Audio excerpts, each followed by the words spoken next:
Last time we did a video on my top 10 favorite anime and manga, and now this time we're gonna get a little more personal and talk about my top 10 characters in anime and manga. And this is gonna include anime and manga. I literally said it's the same thing. We're coinciding together. So you guys are gonna have to lock in and understand that this is gonna be even more personal. And there's gonna be a lot of characters that are left out, a lot of characters that you just think would be there and they're just not gonna be there, because I like to consider myself a cultured individual. I've been following this media for 20 years. You know what I'm saying? Ever since I was a wee lad. So at this point, I've seen a lot of characters, I've seen a lot of anime characters, I've seen a lot of manga. So you guys are gonna get to know a little bit more about my tastes. And if you watched my last video on the top anime and manga, you can understand that my tastes are a little bit more different than your generic anime fan. So starting at number 10, for these guys that have not read this series is called Claymore. I got the box set over here.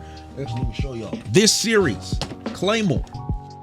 This right here, this series, one of the most underrated series we have in the media. Claymore is a brilliant read. It's a great binge. One of the most underrated series we have. Unfortunately, the anime wasn't as good as the manga, so we don't talk about it a lot, but it is an incredible series. And one character stood tall amongst the many great characters in this series, and that was Teresa. Now, for people that have read Claymore, when they hear the words Teresa, they're like, mom, bestie, goat, bae, wifey, all of it. Teresa is goated. Everything about Teresa that we've seen in this story is nothing but queenship, empress, maiden, like just mommy, everything you want to say, whatever you want, whatever way you want to goon, whatever way you want to show reverence. Teresa is it.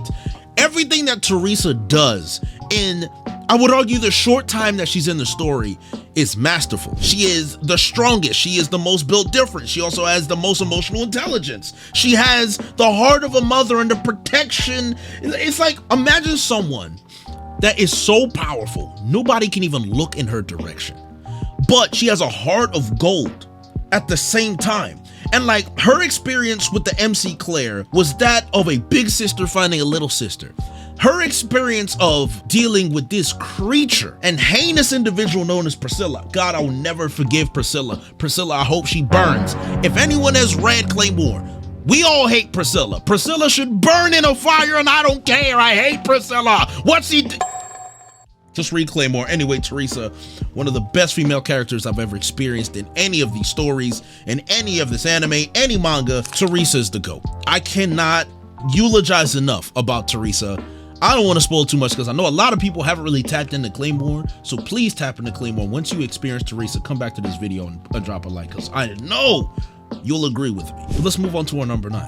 And our number 9 is Shin from Kingdom. Now, Shin, I talked about this in the top 10 anime manga video, but Shin, something about following him as a main character. You know, everyone has one character that they love that's just gung-ho, borderline brain dead, but so driven, so focused, so one-track minded on accomplishing his goal.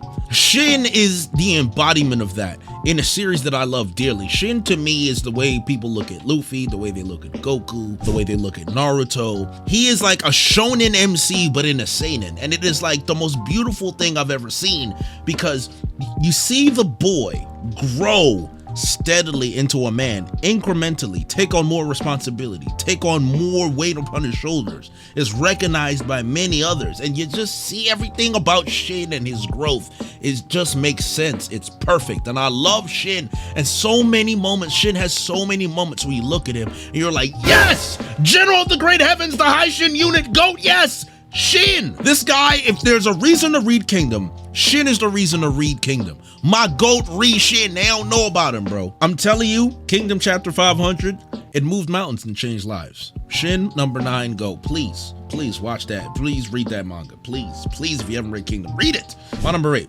Thorfinn from Vinland Saga. Another MC that I love dearly, and it's because, different from Shin, Thorfinn is a character that goes through many different changes, emotional moments, and a lot of introspection.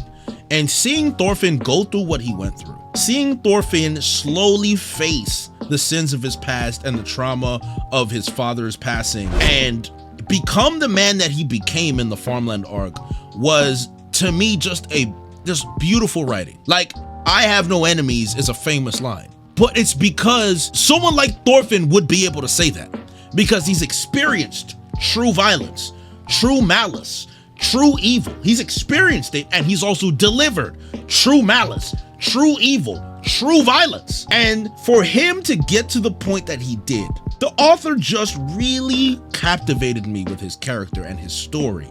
So much so that now I just support him. I just genuinely support who Thorfinn is and who he has become. And I'm so happy, I'm curious to see how someone like that carries on in a world that's literally ruled by war. Like, we're talking about the warring period of Europe. After Rome breaks up, it's literally nothing but wars and kingdoms and Vikings. And the culture of Vikings alone, he's trying to be that. So for me, Thorfinn, just an incredible character. I love Thorfinn, and characters like that, they always move me. To move on to number 7. Another character similar to Thorfinn, but kind of, pretty similar actually, Maram. Now, Maram from Hunter x Hunter, the Ant King, anyone that's watched Chimera Ant arc will always say Maram's one of the best villains they've ever seen, one of the best villains in Shonen, and they're right. That's just an objective truth. You can cry all you want, but it's the truth. Maram is an excellent character. But rewatching Hunter x Hunter and seeing the subtle transformations of Maram was incredible for me. It was a great experience, and it really doesn't begin until Komugi comes in. So I would love to throw Komugi as like a joint pair, and I'm gonna do this again another time. So let's just say Maram, obviously, but Komugi's also a part of this, because Hunter x Hunter has a lot of good fools that the characters kind of work together to bring the best out in each other. And seeing Maram slowly develop from beast, instinct, ant, cold, calculating, violent logic, to emotional intelligence, to hope, to aspiration, to sadness, to joy, to confusion, to philosophical pondering of the world. It was masterful to show what real humanity looks like and the real beauty of humanity. I think the beauty of humanity was shown in Maram, while the humans themselves showed their bad side to Maram. And that switch between Maram being the ultimate villain to Maram also almost becoming a hero near the end, even though he was still a villain, almost had the mindset of a hero. Like, I was like, yo, this is crazy writing. And this is shout out to Togashi, because he can write a beautiful character. But Maram's story was brilliant. And the reason I have him over Thorfinn is just because I have a stronger attachment to Hunter x Hunter. And Maram's story has just held so much real estate in my mind when it comes to like the best characters that I've ever seen, that I had to put him in number 7. But there is someone that trumps Thorfinn and trumps Maram. And we're going back to Vinland Saga, because the story of Askeladd in Vinland Saga, how do I describe this? How do I describe the story of Askeladd? Askeladd it's one of those characters that you just watch a master at work. It's like watching Askeladd as a character is like watching a chess master play chess. It's like watching an expert boxer surgically destroy a world-class opponent. Like, Askeladd is a protagonist and an antagonist and serves both roles brilliantly. Like, he's literally an antagonist to Thorfinn the entire time. But in his own story, he's a protagonist, considering what he went through and his upbringing. And the fact that I don't even want to spoil for the people that haven't seen Vinland Saga, but the fact that the entire time you're following Askeladd, you think he's this way, but you don't realize something that he's been doing this entire time to the end, to his final moment. And when I tell you, one of Askeladd's greatest moments, the end of season 1. I won't spoil for y'all. When I want to tell you a masterclass performance, because sometimes characters, the totality of a character can be a brilliant moment and what can put a character on this list, right? What this Askeladd moment near the end of season 1 is one of those moments that I'll watch and I'll never forget it. I'll never forget it. It was a crescendo of everything that's been built up about his character, put down into one moment where I'm like, GOAT. Peak fiction. What's Shannon Sharp say? A denouement, a crescendo, masterpiece, bravo, encore. He just had it all. I've run out of superlatives for the man, because the end of season 1, and anyone that's seen Vinland Saga, you know exactly what I'm talking about. This guy was a masterpiece of an antagonist, of a character. Everything about Askeladd moved my spirit. Incredible character. Number 5, though. Again, if you watch that video, you already know. There's a reason this kid is on here. Sawamura Eijun from Ace of Diamond. This is a personal pick of mine because I have not enjoyed a main character in a sports manga more than I've enjoyed Sawamura. As someone that is known as goofy, as someone that's known as loud, sometimes really, really annoying, most of the time annoying, even my own community thinks I'm annoying and they like to make fun of me, you know, it is what it is. Sawamura is that, but then the endearing side of him is that you always know what you're gonna get from him. He wears his heart on his sleeve. He can't help but be who he is, but he's so imperfect that he's perfect. He's so flawed that he's flawless. It's almost as if the fact that he has this one-track minded will to succeed or to do the best, to draw out his potential, to be who he was always meant to be, is inspiring as a man for me who wants to fulfill his purpose in this world, who wants to do what he wants, to find what he's good at and be the best at it. It's one of the most beautiful things I've ever seen. Sawamura is a pleasure to watch grow. It's a pleasure to see him develop throughout the entire stories. And I was talking about moments. The boy has so many moments in the series that you look at and be like, you earned this. You deserve this. I watched you go through this. It had to be you. It was only you. You deserve this. This is your moment. Yes, he deserved this. Like when you experience a character like that, where you literally say you've earned everything that you got. You earned it. From the concrete, from the gutter, from the dirt, my boy came up. I'm telling you, Eijun Sawamura, legend, GOAT, peak fiction, love him. Watch Ace of Diamond. Number 4, my favorite shonen MC, Edward Elric from Full Metal Alchemist Brotherhood. That is self-explanatory. Edward Elric is, how would I describe him? He's the definition of boy to man. He's the definition of older brother, responsibility, accountability. Everything that Edward Elric encompasses, from his childish ignorance as a young boy, learning from his mistakes, suffering from his mistakes, taking accountability for his mistakes, trying to put things on his shoulder, being a grown man, to protecting Winry, to becoming a leader, to becoming a father, this Edward Elric. That finger point in that gate, I'm telling you, I was talking to you about moments. When he popped through that gate and pointed that finger, boy, I was like, you know what? Get up, king! Fight! Nah, bro, Edward Elric, go. My favorite shonen MC, he's my top 1 shonen MC. It is literally Edward Elric, then everyone else. I love Edward Elric. He is one of the best MC I've seen in shonen. It's a pleasure to watch him work. It's a pleasure to see him succeed and to see him overcome challenges. And sometimes it's great to see him lose, because how he handles loss is just so beautiful. And the way that the author writes it, it's just, incredible. Edward Elric, number 4. The top 3 is hard for me, but there's a reason I had to put this kid at 3.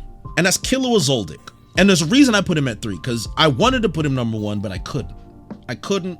Because you'll see why. Kilawa, his journey in Hunter x Hunter, and I would say Kilawa and Gon as a duo because they're perfect foils for each other and they make each other better. But I think Kilawa, the thing I love about his character the most is that you slowly see how he was raised, where he came from being raised an assassin.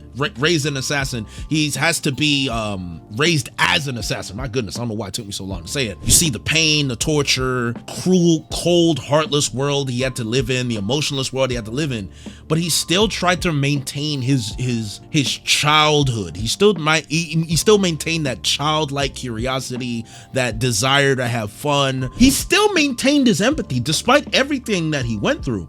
But he also just genuinely believed that the world was cold. And he really just wanted a friend the entire time, but he was literally never allowed to because he was so talented.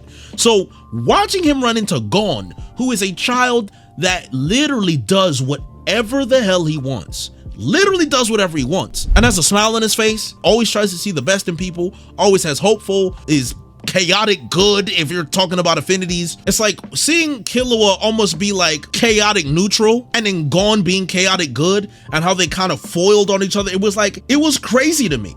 And you watch Kilawa follow Gon around like a puppy, but you see that Gon is everything that Kilawa wanted in a friend. from unreal levels of empathy to always having a positive outlook to facing all the terrible things in the world with a smile on his face to always having hope. All the things that Kilawa had lost, Gon had. And as Kilawa followed Gon, you can see the maturity in him earlier on, but you can also see that he's slowly letting his guard down. He's allowed to be more emotional. He's allowed to be more empathetic. He's allowed to be a kid. And that's something he's always wanted because he was never allowed to be a kid. So watching Kilawa go through that journey of being forced to live in this cold, dark world and always wanting to express himself to actually being able to do it to its crescendo, and I love using that word a lot, in the Chimera Ant arc where Gon basically just starts tweaking. He just loses himself and is terrible to Kilawa. And Kilawa has that moment where he cries and is so frustrated because he wants to help the person that allowed him to be what he always wanted to be. And as you see him go through Chimera Ant arc, if you see his moment, him and Ikalgo, I mean, brother, if that's not beautiful character development, just telling an octopus, hey man, I'll let you live because you kind of raw, bro. I ain't gonna lie, you cold. Like, Kilawa is a good friend. He's such a good brother to Aloka. The way he stands up to his family. Bro, the moment he pulled out that needle from the top of his head, bro, to let go of his family's control over him, bro, to lock in, bro, the scene of Kilawa with Ramu and that giant snake. Nah, that's my son, boy. Kilawa's my boy. That's my son, bro. My little crash out child. That's it. My boy Kilawa, he just loves to crash out. Bro, my favorite moments in Hunter x Hunter is whenever Kilawa decides, I'm tired of being nice and I'm tired of being a kid. Let's just crash out and go back to my old roots. And you see that dark face and you see that evil. And everyone that sees that evil in his eyes, they're like, oh, I shouldn't have said that. Oh, nah, I shouldn't have pushed him there. I should have just, boy, yo, I'm telling you, when Ramu saw that snake, he saw Kilawa's eyes and he said, tell all them ants, don't F with us anymore. That snake come up, that boy Ramu said, wallahi, I'm finished. Yo, Heaven's Arena Kilawa, like, bro, come on. Kilawa GOAT 3, Kilawa's GOAT. Number 2, Griffith. The reason Griffith is here at number 2 is because of, it's very similar to Askeladd. But the writing of Griffith is perfection. Griffith as a villain and as a protagonist at the same sense was excellent. From Mr. Perfect, Mr. Learned, Mr. Charismatic, Mr. Leader, Mr. Look at me, I get all the hoes. Like, Griffith had everything. If you could build a leader in a lab, it would be Griffith. And Griffith, his whole purpose was to be king of his own kingdom. That's his whole goal.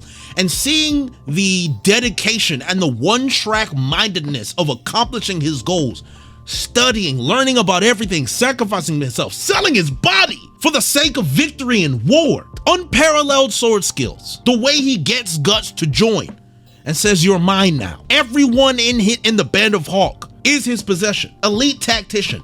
Griffith was literally perfect, but his relationship with Guts was the one thing he never experienced. Someone that would be his equal, because he believed he was destined to be perfect.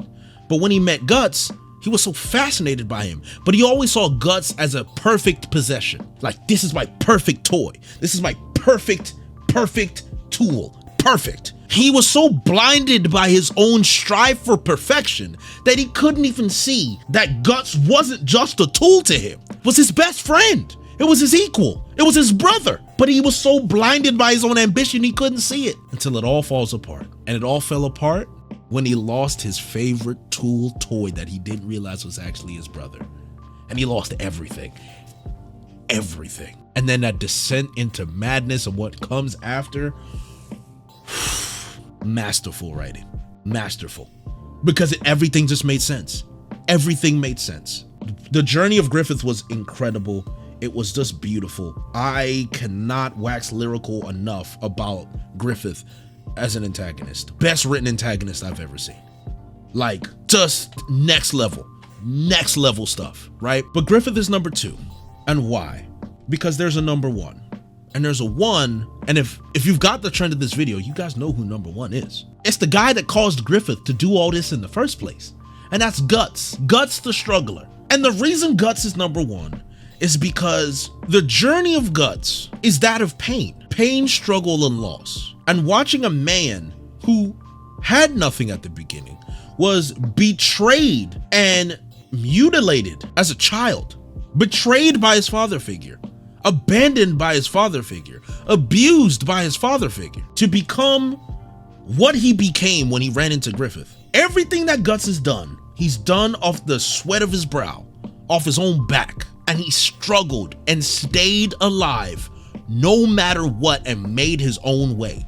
But when he runs into Griffith and he runs into the Band of Hawk, he finally for the first time experiences camaraderie, friendship, brotherhood, and eventually love. And to see Guts, who's so cavemanish and Neanderthalish when it comes to these little things like friendship and love, it's so adorable to see. And it's like he found his home and he found his people, and it's like he found his purpose and he found his tribe.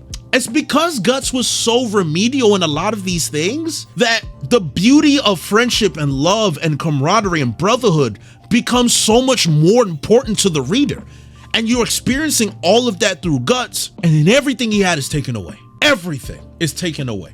And then from everything being taken away, you watch the journey of how he handles everything being taken away from him, from his beginning to his middle to that part where he had everything taken away, and this guy still keeps going.